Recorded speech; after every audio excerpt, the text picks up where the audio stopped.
Já parou para pensar por que vivemos sempre com pressa? Eu mesma, durante muito tempo, vivia engolida pelas demandas, pelos compromissos, tendo que gerenciar constantemente ansiedade, esgotamento físico e até mental. Eu simplesmente não achava mais normal viver sempre com pressa. Eu acabei mergulhando, estudando a fundo esse tema. E foi nesse processo que eu descobri que não era sobre dar conta ou fazer tudo o que eu precisava fazer dentro do dia, mas sim fazer aquilo que era importante no tempo que eu tinha. Eu sou Leila Santos e nesse vídeo vou compartilhar com você tudo o que eu aprendi e que eu tenho usado e ajudado pessoas a lidar melhor com a gestão do tempo.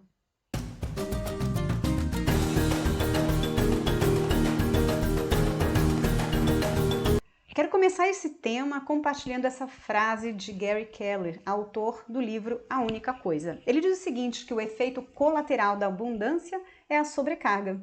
Tentamos fazer coisas demais e realizamos coisas de menos. Então, a nossa relação com o tempo e aquele desejo de correr atrás de tudo, dar conta de tudo, de fazer tudo, e essa sensação de que sempre falta tempo para fazer as coisas, para fazer tudo o que precisamos, nos leva para um lugar, nos leva para um momento onde somos acometidos pela doença da pressa. Sim, a gente não pode achar que isso é normal, que a vida é assim mesmo e não há nada a ser feito. Então eu quero que você venha comigo nessa reflexão, porque eu quero compartilhar aqui alguns sintomas que vão dizer se você está acometido dessa doença também. Primeira coisa, primeiro sintoma é aquela sensação de correria. Eu estou sempre correndo, eu acho até bonito falar. Ah, como é que você está, meu amigo, minha amiga? Estou correndo, estou na correria, mas está tudo bem. Então, esse sentimento de que você está sempre devendo algo, que você está chegando atrasado, que tem muita coisa para fazer, que uma semana não é suficiente, que o dia não é suficiente, é um dos sintomas da doença da pressa. E o próximo sintoma é esse senso de urgência. Parece que tudo de repente virou urgente na nossa vida. A gente nunca tem um descanso, a gente está sempre ansioso em função de uma urgência, como se a gente tivesse ali com a areia escapando das nossas mãos. Então, se você parar para pensar no seu dia, se você fez 10 coisas, por que elas todas estão aí, classificadas como urgentes na sua cabeça? A gente vai refletir mais sobre isso daqui para frente.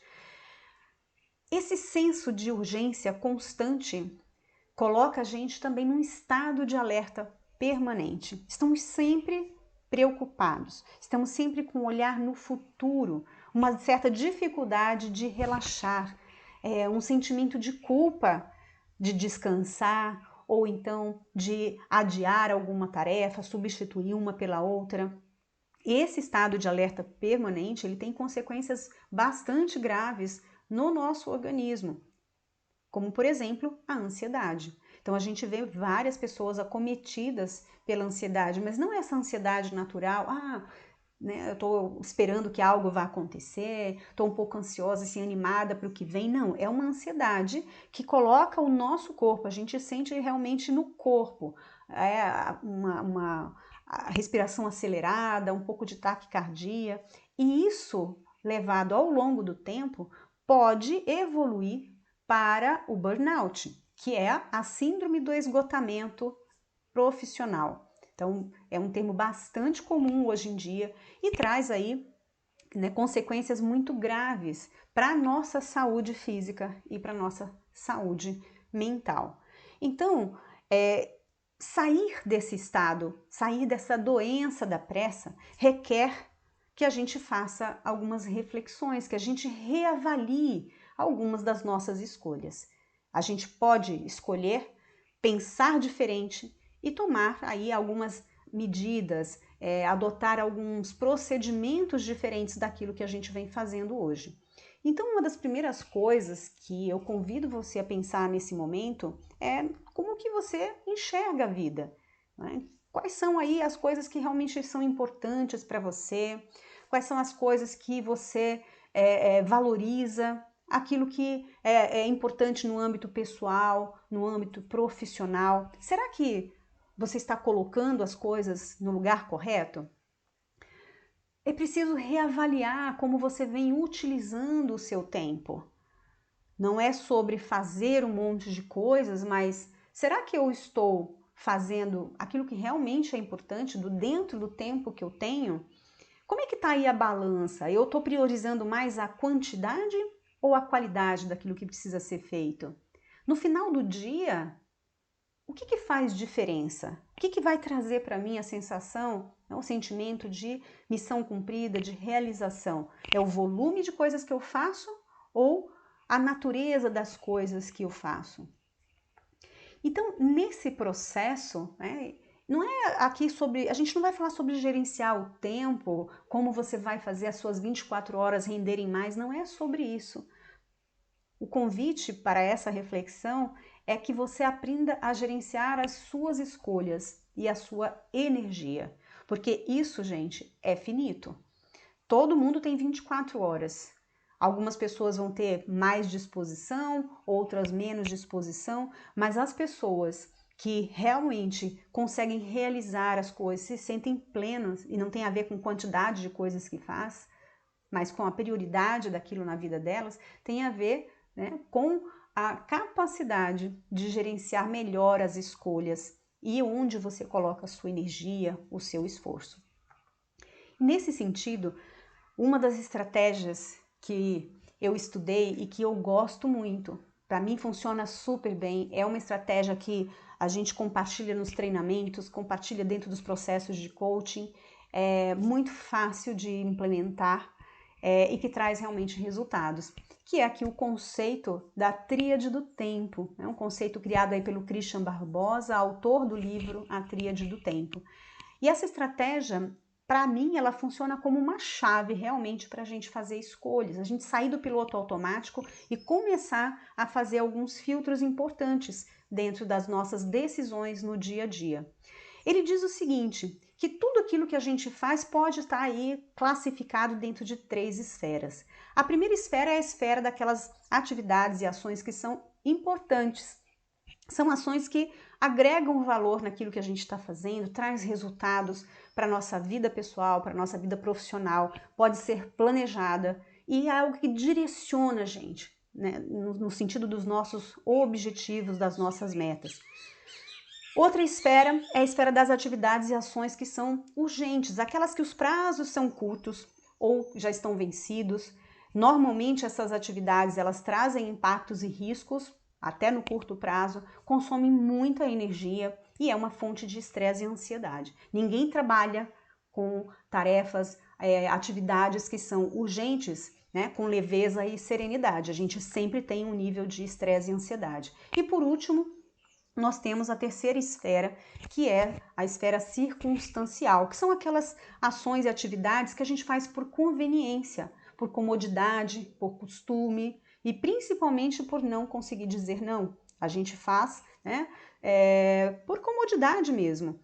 E o Christian, ele diz o seguinte, que a tríade ideal seria que a gente gastasse 80% do nosso tempo, da nossa energia, do nosso esforço com as atividades que estão na esfera da importância, 20% na esfera da urgência e 10% na esfera circunstancial. Então, olhando isso, a gente já vê de cara que é impossível eliminar as urgências, as questões circunstanciais da nossa vida. A gente vai ter esse percentual. O que a gente precisa avaliar é, se eu passar uma régua no meu dia, na minha semana e classificar as atividades que eu fiz, como é que tá esse percentual? Eu tô aí 50% no urgente? Eu tô 30% no circunstancial? É aí que tá a oportunidade de fazer escolhas, reduzir a questão da urgência, reduzir as circunstanciais para que a gente possa realmente colocar a nossa energia e o nosso foco nas atividades que são consideradas importantes. E aí, como que a gente faz essa triagem? Como é que a gente utiliza essa estratégia? Então, pegando a sua lista de afazeres, sua lista de atividades ou demandas que estão chegando, como que eu sei que elas, se elas são importantes ou não, né? Que elas estão na esfera da importância? eu preparei aqui algumas perguntas que ajudam nesse processo de triagem. A ideia aqui, gente, é sair do piloto automático. Então, para cada atividade, para cada demanda que chega para você, né, ou que você mesmo gera para você mesmo, que você se faça algumas perguntas. Por exemplo, essa atividade, ela me aproxima ou me afasta dos meus objetivos? Como que eu vou me sentir ao concluir essa atividade? O sentimento de concluir algo que é importante é muito bom. Você já deve ter experimentado isso, não é? Alguém pode me ajudar com isso? Por exemplo, é importante, mas não necessariamente eu preciso fazer. Eu posso pedir ajuda, eu posso chamar alguém para dividir a responsabilidade, para fazer uma parte, eu faço a outra, né? Essa atividade, ela pode ser realizada no médio ou longo prazo, ou seja, eu posso planejar essa atividade para que ela não vire uma urgência amanhã? O que eu ganho se eu priorizar essa atividade? E o que eu perco se eu não priorizar? Quando eu tenho clareza do que isso vai me trazer de benefício, é muito mais fácil eu entender se ela é importante ou não. Porque disso depende a alocação do meu esforço e da minha energia. E as atividades que são urgentes, né? Christian diz o seguinte, que a solução mais indicada para você diminuir a dedicação à urgência é descobrir por que entrou nela. De novo, a gente acostuma a lidar com a urgência e vai tratando uma urgência após a outra. Então, ele recomenda que a gente faça realmente uma triagem, uma reflexão e aprenda com as urgências. Então, a gente fala aqui num ciclo, né? Num ciclo da urgência. Então, diante de uma urgência, que é o quê? A atividade já venceu, tem prazo curto, não adianta desesperar. Primeira coisa, eu tenho que me acalmar. Segundo, eu tenho que agir. Vou lá e resolvo, ou peço para alguém me ajudar, mas a gente precisa atuar, agir em cima da urgência. Mas a gente não pode virar a página e seguir a vida. A gente precisa aprender com aquela urgência. Por que que essa atividade, né, virou urgente? Por que que eu estou enroscado nisso? O que que eu faço para evitar? E eu posso também prever coisas para o futuro, ou seja, dentro dessa experiência que eu estou vivendo na urgência aqui, que outras coisas podem acontecer, como eu posso me antecipar e planejar para que isso não aconteça mais. Então, isso faz com que você saia do piloto automático e gere aprendizado, porque normalmente a urgência que a gente está vivendo hoje, ela foi algo que poderia ter sido planejado. Ou você está nessa urgência por sua própria responsabilidade, porque você procrastinou, porque você adiou ou não deu a importância, ou porque outra pessoa gerou um retrabalho, algo que virou urgência para você. Mas ainda assim, você tem que ter uma ação em relação a isso, não é? E aqui algumas perguntas. Será que tudo realmente precisa ser urgente? Então, como é que eu sei que aquilo é urgente? Se o prazo está vencido, né? Precisa ser feito essa semana. Então, fazer uma avaliação de se realmente aquilo é urgente. Às vezes a gente dá pesos para coisas que podem ser planejadas. Então, nem tudo precisa ser urgente. Aprender, né? Por que isso se tornou urgente? Eu posso pedir para alguém me ajudar com essas atividades? Como é que eu poderia prevenir a urgência, né? E que atividade eu posso planejar para evitar essa urgência? Então, são perguntas que, se você fizer, você entra no ciclo virtuoso, né, de trabalhar e aprender com as urgências. E aí você vai saindo daquele percentual, talvez de 30% de urgência, 40%, e chegar no objetivo da tríade ideal, que, segundo Christian, 20% de urgência. E por fim, aqui, as atividades circunstanciais.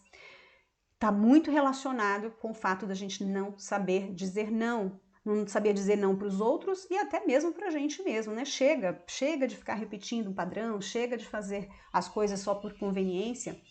O Osho diz que se você não tiver capacidade de dizer não, o seu sim não significa nada, né? Ele só traz aí peso para o seu dia a dia. Então, será que eu preciso dizer sim para tudo? Vamos lá? Aqui algumas perguntas também para gerar essa reflexão. Por que eu me dediquei a essa atividade? Como me senti ao realizar essa atividade? Normalmente a gente se sente perdendo tempo. Esse é um sentimento bem comum. Como é que eu poderia ter evitado realizar essa atividade, né? O que eu deixei de fazer enquanto me ocupava disso? Se eu não souber o que eu estou perdendo, né, o que dói, eu vou continuar repetindo essa atividade, repetindo esse padrão que não é produtivo, só me faz perder tempo. Por que eu não consegui dizer não? Isso me ajuda ou atrapalha a realizar meus objetivos? Então veja aqui que essas perguntas, se você trouxer no dia a dia, no momento que você está ali gerenciando as suas escolhas, veja bem, você não está gerenciando o seu tempo, você está gerenciando as suas escolhas dentro do tempo que você tem, não é?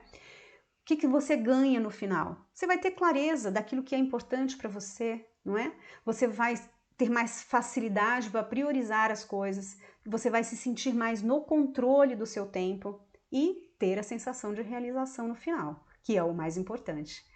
Eu aproveito também para compartilhar aqui as dicas de leitura. Foram livros que eu li e estudei e tirei muitos aprendizados daqui. Sempre compartilho isso com as pessoas que também têm aí, né, esse desafio de gerenciar melhor aí as suas escolhas dentro do tempo. Espero que você tenha gostado desse conteúdo e se gostou, já sabe, curte esse vídeo, comenta, compartilha. Eu espero que você possa ter novas estratégias para fazer boas escolhas e que você possa de fato estar no controle do seu tempo, gerenciando a sua energia e o seu foco para aquilo que realmente importa para você. Te vejo no próximo vídeo. Até mais!